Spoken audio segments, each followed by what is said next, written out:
Bismillahirrahmanirrahim. Alhamdulillahirabbil alamin wassalatu wassalamu ala asyrafil anbiya'i wal mursalin wa ala alihi wa sahbihi ajma'in. Subhanaka la ilma lana illa ma 'allamtana innaka antal alimul hakim.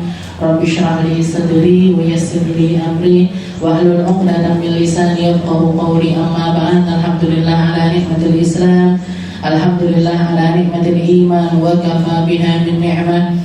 Alhamdulillah, segala puji bagi Allah Subhanahu wa ta'ala yang mempertemukan kita, mendudukkan kita, menjadikan kita hamba-hamba yang pagi hari ini ditakdirkan untuk berzikir bersama, bermunajat bersama dengan begitu nikmatnya.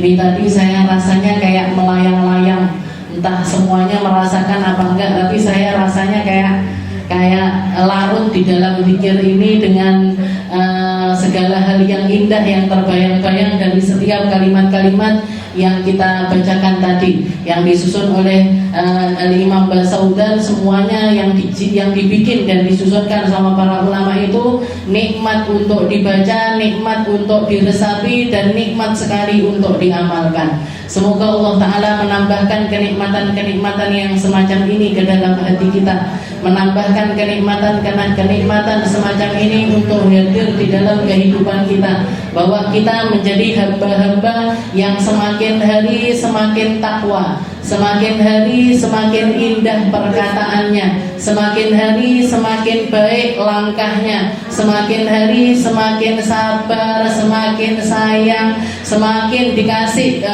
jatah-jatah kebaikan-kebaikan, baik itu zahir kita ataupun juga batin kita, dan semuanya tersambung kepada Nabi kita Nabi Muhammad SAW. Biar kita tambah selamat, biar kita tambah baik, biar kita hidup kita sampai akhirat, hidup kita ini menjadi permulaan dari surga kita sebelum kita masuk ke dalam surganya Allah Ta'ala. Karena orang kalau punya ridho sama Allah Ta'ala, orang kalau sudah larut di dalam kenikmatan ma'rifatullah, di dalam kenikmatan kenal sama Allah, faham kepada Allah, kenal dengan semua hal yang Allah Ta'ala berikan, semuanya nyambung kepada Allah Ta'ala, maka sesungguhnya dunia ini merupakan surga sebelum surga. Sudah nikmat sebelum nikmat, sudah nikmat sebelum kenikmatan yang ada di dalam surga. Makanya ada salah seorang ulama yang mengatakan kalau memang surga itu rasa manisnya, rasa nikmatnya itu seperti apa yang aku dapatkan ketika aku bangun malam, niscaya surga itu berarti benar-benar nikmat. Kenapa? Karena larutnya kenikmatan yang dirasakan oleh ulama tersebut ada di dalam bangun malamnya, ada di dalam tahajudnya, ada di dalam rukuk sujud munajatnya kepada Allah Ta'ala, utamanya di tengah malam. Makanya yang kita usahakan adalah itu, Bu. Kita pengen zikiran, bukan cuma zikiran lisan saja, tapi lisan kita merasakan nikmatnya zikir. Kita rukuk sujud, bukan cuma rukuk sujud saja, tapi penundukan yang nyata kepada Allah Subhanahu wa Ta'ala. Kita ngaji, kita belajar, kita mengenalkan diri dengan Nabi Muhammad SAW, agar di dalam kehidupan kita ini menjadi semuanya agar terasa nikmat. Untuk musibah nikmat, dapat kenikmatan ya nikmat. Punya duit ya nikmat. Nikmat nomor mboten? Nikmat. Dan duit nikmat nomor mboten? Nah, biar manisnya ini setara, biar manisnya ini sama. Gimana cara meleburkan, gimana cara melarutkan itu semuanya? Gak ada jalan lain kecuali dengan keimanan kepada Allah Subhanahu wa Ta'ala. Dia semi bojone seneng, dipermuti bojone ya seneng, ya. Jadi istilahnya setara, tapi ojo marahi meremut bojone terus, nggih Bu. Jadi istilahnya kehidupan ini akan terasa, semua akan terasa nikmatnya ketika kita dikasih sama Allah Ta'ala hati yang lapang. Makanya salah satu hal yang diminta sama Nabi Allah Musa ketika sebelum beliau berangkat dakwah, Rabbi syrahli sadri, Rabbi syrahli sadri, Rabbi syrahli sadri. Ya Allah, lapangkan hati saya, lapangkan jiwa saya, lapangkan pemikiran saya, agar saya mampu meresap segala hal ini selalu memandang semuanya ini ada di dalam samudra keindahanmu, samudra kenikmatanmu, samudra ma'rifatmu. Oke, sehingga semuanya akan terasa nikmat. Ini yang dikatakan sama para ulama, surga dunia sebelum masuk ke dalam surganya Allah Subhanahu wa taala.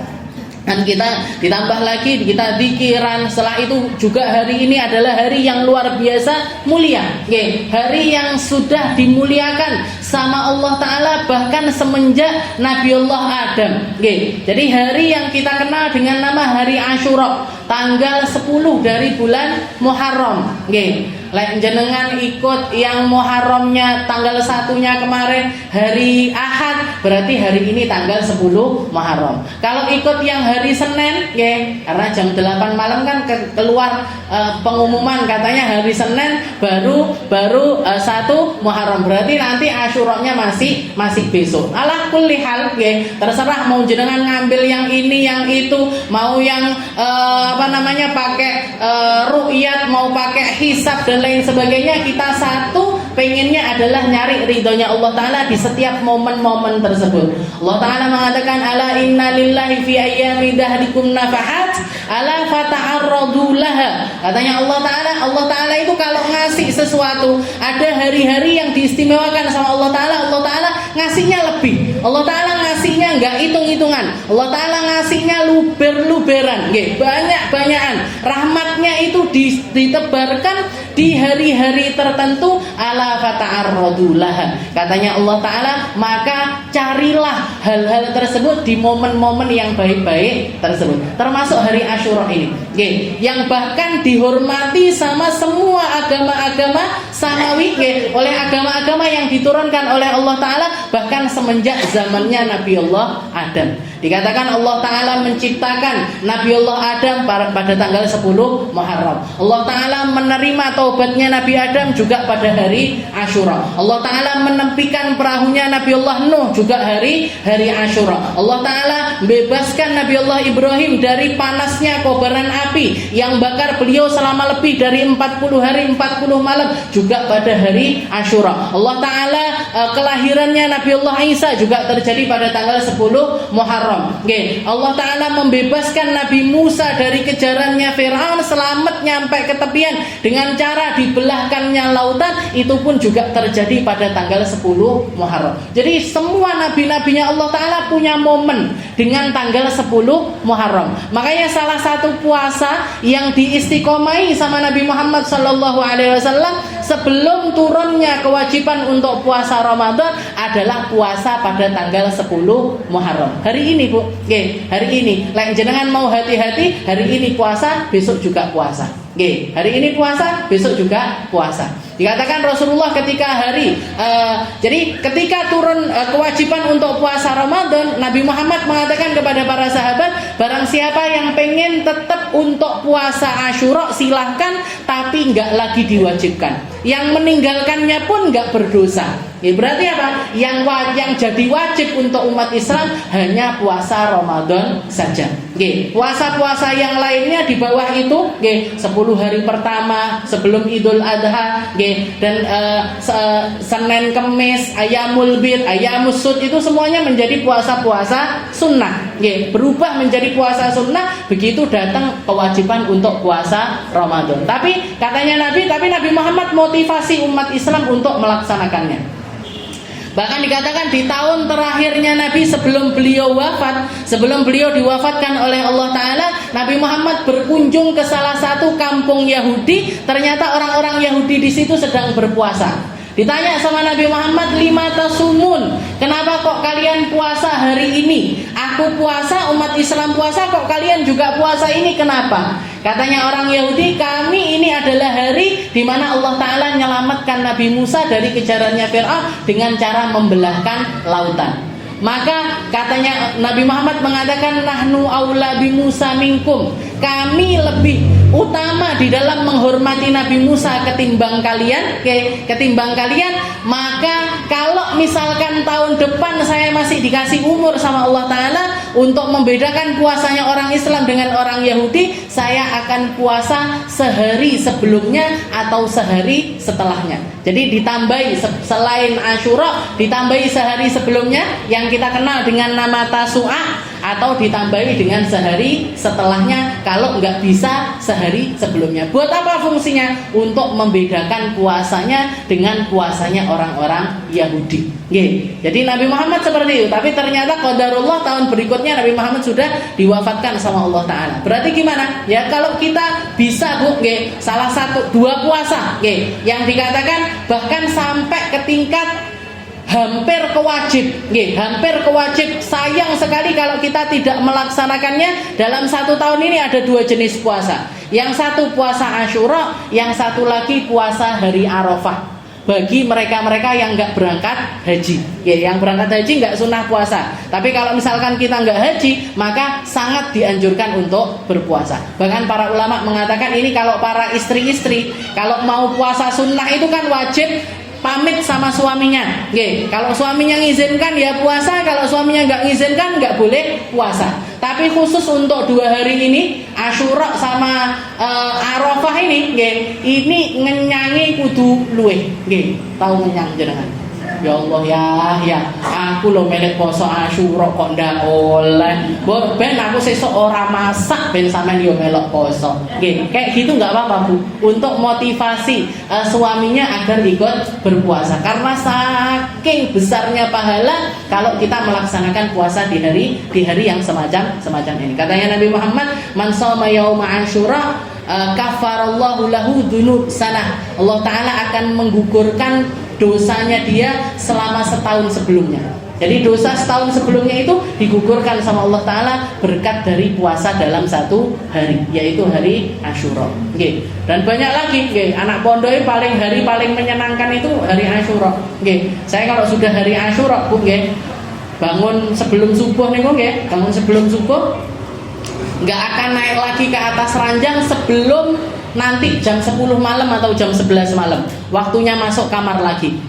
Kenapa? Karena begitu masuk ke kamar, ranjang saya ini penuh sama jajan. Permen, ini jajan, ciki-ciki, karena semuanya pengen berbagi. Jadi sunnah, banyak sekali kesunahan di hari Asyura seperti ini. Sunnah puasa, sunnah potong kuku, sunnah mandi, sunnah untuk silaturahim, sunnah untuk mengunjungi para ulama, sunnah untuk pakai wewangian, sunnah, banyak sekali kesunahan-kesunahan. Tapi yang paling utama, puasa. Setelah itu yang kedua tausi alal iyal.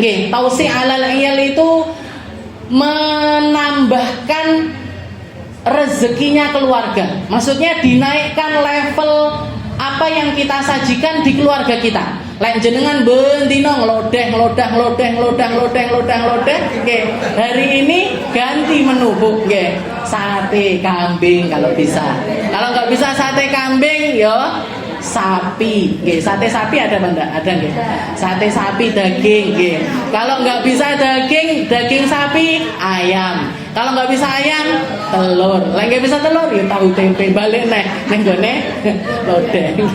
Jadi istilahnya agak dinaikkan sedikit. Kalau jenengan biasanya ngangoni anaknya sehari 5.000, 5.000 naikkan jadi 10.000. Yang biasanya 10.000 naikkan jadi 15.000 atau 20.000. Katanya Nabi Muhammad, "Man wasa'ala ila iyalihi yauma Asyura wasa'allahu lahu tulas sanah." Allah Ta'ala akan membesarkan atau melebihkan, barang siapa yang melebihkan rezekinya keluarga di hari Asyura semacam ini, Allah Ta'ala akan melebihkan rezekinya dia selama setahun penuh. Selama setahun penuh bakalan ditambahi rezekinya sama Allah Ta'ala. Jadi naikkan. Nanti ini pulang dari ngaji, jangan mampir kemana? Apa senengane anaknya? Senengane buah, belikan buah. Sukanya mainan, belikan mainan. Sukanya apa? Pokoknya senengkan keluarga kita. Senengkan keluarga kita dengan harapan Allah Ta'ala meluaskan rezeki kita selama setahun penuh. Jadi itu yang kedua. Jadi puasa tausi' alal iyal. Dan yang ketiga juga kalau bisa ngasih nyenengkan kepada anak-anak yatim yang ada di sekitaran rumah kita. Mau itu anak yatim kita sendiri atau anak yatimnya orang. Anak yatimnya kita sendiri kayak gimana? Misalkan perempuan ditinggal wafat sama suaminya ninggalkan anak-anak. Ini anak-anak yatim ini senengkan, disenengkan dengan diusap kepalanya, dipaluk, digendong, disayang-sayang. Makanya Asyura itu, Muharram itu biasanya kebanyakan santunan anak yatim. Tapi yo ojo mek Muharram tok santunane nggih. SPP-nya anak-anak yatim ini setahun penuh yo harus dibayarkan nggih. Enggak cuman SPP-nya bulan Muharram aja yang dibayarkan nggih. Istilahnya Rasulullah itu motivasi kita untuk lebih perhatian kepada anak-anak yatim. Nggih. Wa ammal yatima fala takhar. Kalau sama anak yatim jangan bentak, jangan marahin mereka. Dimarahin enggak apa-apa kalau niatnya pendidikan. Nggih. Dimarahi enggak apa-apa, dididik enggak apa-apa, tapi niatnya untuk pendidikan, bukan ngeremehkan mereka atau nyakiti fisik mereka ataupun juga mentalnya mereka. Nah, jadi 3 ini kesunahan yang paling afdal, di samping kesunahan-kesunahan yang lainnya yang juga sangat banyak sekali. Bersih-bersih termasuk bersih-bersih pakai celak, pakai celak berarti hari lain enggak sunah. Ya sunah, tapi Asyura itu lebih disunahkan lagi. Pakai celak, celakannya tapi kanan dulu terus kiri Bu. 3 kali pakai, kalau bisa pakai celak warnanya enggak hitam. Kalau Nabi Muhammad itu pakainya namanya ithmit. Ithmit warnanya agak kecoklatan. Sambil doa, Allahumma nawwir basari wa basirati, Allahumma nawwir basari wa basirati. Ya Allah, sebagaimana Engkau berikan saya ini penglihatan yang tajam, kasih juga saya ini mata hati yang juga tajam.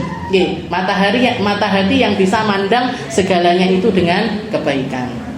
Kita lanjutkan pembahasan kita di dalam kitab Khuluquna ila an qala al-muallif rahimahullahu taala wa nafa'ana bi ulumi fid darain la naghdab li anfusina bal naj'al ghadabana lillah wa ridana lah. Kalau yang pertemuan lalu kita bahas tentang cara mengelola rasa marah.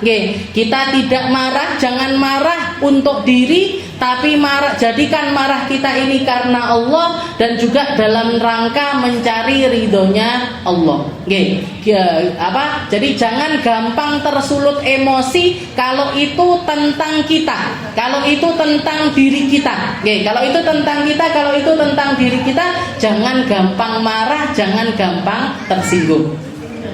Tapi jadikan marahnya kita ini karena Allah. Jadikan marahnya kita ini karena Allah dan juga karena mencari ridhonya Allah Subhanahu wa ta'ala. Salah satu sahabat ketika nanya sama Nabi Muhammad, ya Rasul ausini, ya Rasul kasih wasiat kepada saya. Maka Nabi Muhammad mengatakan la taghdab, jangan marah. Nanya lagi, ausini ya Rasul, la taghdab, ausini ya Rasul, la taghdab. 3 kali nanya, kasih wasiat saya ya Rasul. Wasiatnya Nabi, jangan gampang marah. Jangan cepet-cepet tersulut emosi. Di dalam hadis yang lain juga ketika ada sahabat yang nanya, ya Rasul, kaifa attaqi min ghadabillah? Ya Rasul, gimana caranya saya untuk menjaga diri agar jangan sampai dimurkai sama Allah Ta'ala? Maka jawabannya Nabi, jangan marah kepada makhluknya Allah, kamu akan terjaga dari murkanya Allah. Jangan marah-marah sama makhluknya Allah, maka kamu tidak akan mendapatkan kemarahan dari Allah Subhanahu wa ta'ala. Jadi cara nyari ridhonya Allah dari makhluknya, caranya nyari perlindungan dari murkanya Allah Ta'ala juga terletak pada hamba-hamba Allah. Terletak pada hamba Allah. Dan Nabi Muhammad mengkategorikan orang di dalam emosinya ini terbagi menjadi 4 golongan. Terbagi menjadi 4 golongan. Ada orang yang sari'ul ghadab, sari'ur ridho. Ada orang gampang marah, gampang ridho. Gampang marah tapi gampang memaafkan. Ada orang tipe salah satu tipe pertama adalah orang gampang marah tapi juga gampang reda marahnya. Yang kedua, sari'ul ghadab bati'ur ridho. Gampang marah tapi lama maafinnya. Gampang marah, lama maafinnya. Yang ketiga, batiul ghadab sari'ur ridho. Lambat marahnya, ya, lambat marahnya dan cepat ridhonya, cepat di dalam memaafkan. Yang terakhir, batiul ghadab, batiur ridho. Lama marahnya, tapi kalau sudah kadung marah, lama juga di dalam memaafkan. Nah, katanya Nabi Muhammad, manusia ini di dalam emosinya terbagi menjadi 4 golongan ini. Tinggal kita nyari, saya dari golongan yang mana ini? Ya, cepat marah, cepat lupa, apa cepat marah lama lupanya, apa cepat batiul ghadab, lama marahnya tapi cepat kalau sudah marah tapi cepat di dalam ridhonya. Atau yang terakhir, batiul ghadab, batiur ridho, lama marahnya tapi kalau sudah marah lama juga di dalam memaafkan. Nah, ini semua orang mesti tahu, oh iso ukur lah istilahnya saya ini golongan yang mana.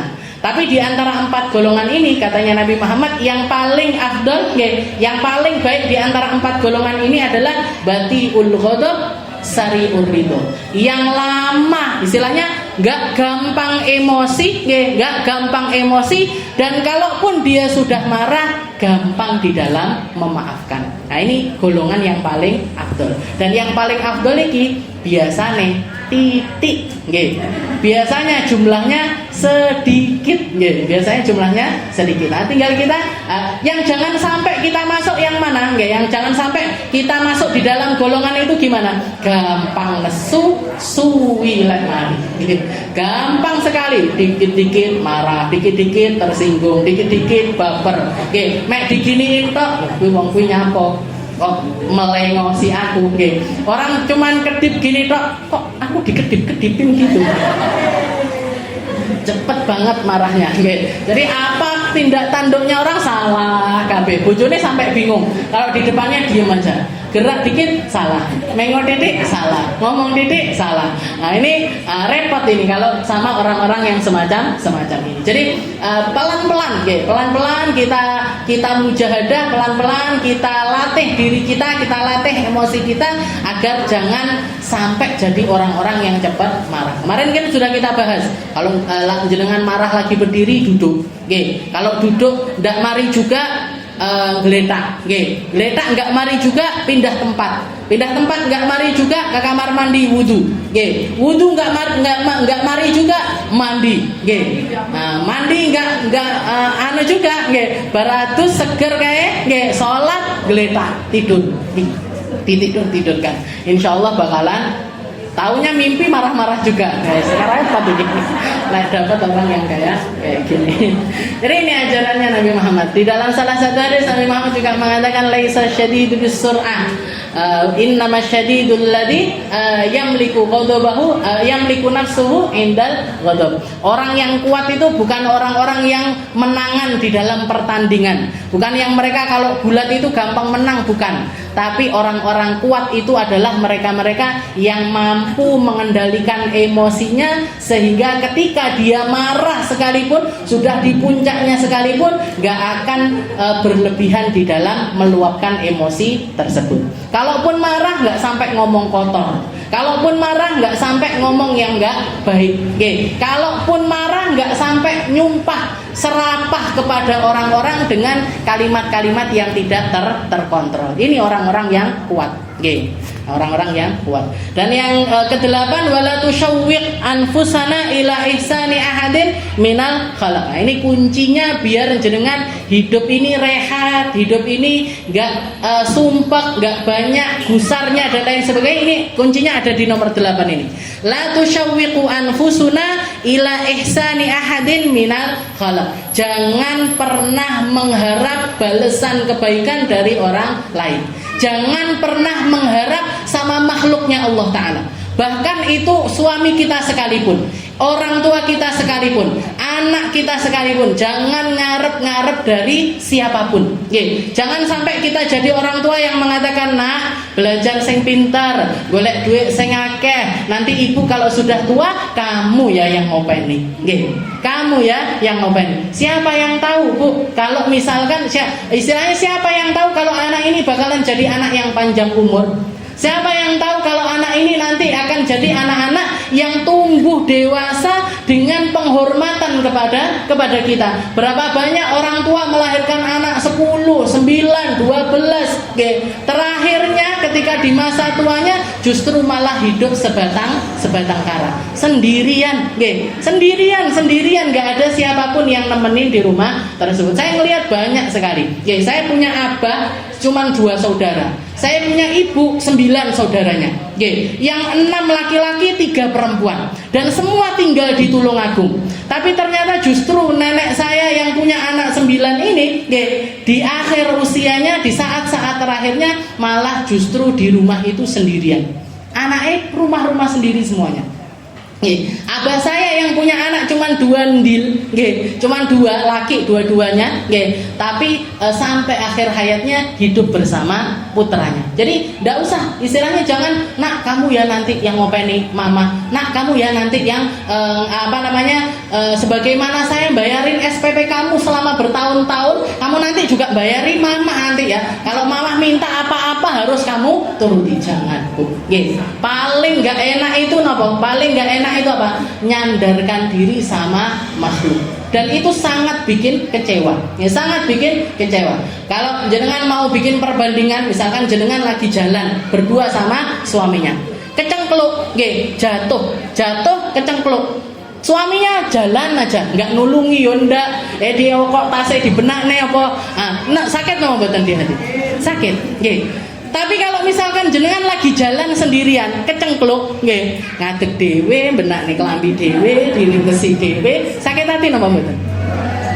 Ndak sakit hati. Kenapa? Berarti masalahnya di apa? Jatuhnya apa ndak sama sakitnya? Sama. Musibahnya apa nggak sama? Sama. Tapi yang bikin sakit pegel di hati, yang habis itu nyampe rumah, awas yo, tak masak nih, aku tiba darah-darah, tangan nggak ditulungi, nggak diangkat, nggak diberesin tas saya, yang bikin ngomelnya ini bisa sampai berbulan-bulan, suami panggah ngono yang bikin ini berarti apa? Yang bikin sakit hati ini apa? Pengharapan kita sama suami. Pengharapan kita kepada pasangan kita, sakitnya sama Bu.